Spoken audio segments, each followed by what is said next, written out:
The following story has been brought to you by StoriesToInspire.org. I'll tell you one more story. Unbelievable. You have to hold your seatbelts when you hear this story. What does it mean that a person is a couple blessing? I heard this story from Rabbi Yehuda Levi, who runs Camp Or Chedva. So last year I was in the camp for Shabbos, and I was speaking. And I said to him afterwards, we were sitting by the Shabbos store, I said, it's such an unbelievable achrayus, a responsibility. You have so many kids here in camp, so many staff members. He said, I'll tell you a story about the Papa Rav Greenwald. Rav Greenwald was a Hasidic Yid. He had two camps, one for boys and one for girls on Livingston Manor. Every year, Monday, the boys went up. Every year, Tuesday, the girls went up.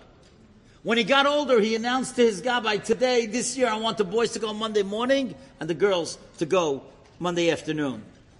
Nobody could believe it. They thought that the reason that he always had them go 2 separate days was because like this.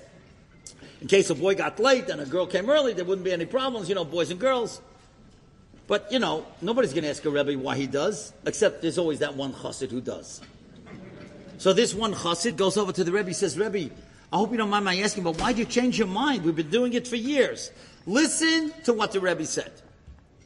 He said, every year when I send the kids to camp, I fast that day. And now that I got older, I can't fast 2 days in a row. That's why they should go the same day. Imagine a tzaddik who has such a sense of achrayus for a tzibur, such a sense of responsibility for his community. He's fasting. Do I have to tell you what could happen with a bus? Do I have to tell you what could happen in a swimming pool in camp? Do I have to tell you what kind of friends kids can meet in camp? Or what could happen on one of these overnight hikes and trips? And this Rebbe is fasting. Nobody would have known, except that he changed his mind when he got older and somebody asked him about it. That's what it means to be a koishel brocha. That's what we have to do. We have to, as the Rav said before, we have to become more sensitive to other people. Moisef v'hoilech, we have to be more sensitive to the Jews in our community and the Jews all over the world. Enjoyed this story? Come again. Bring a friend. StoriesToInspire.org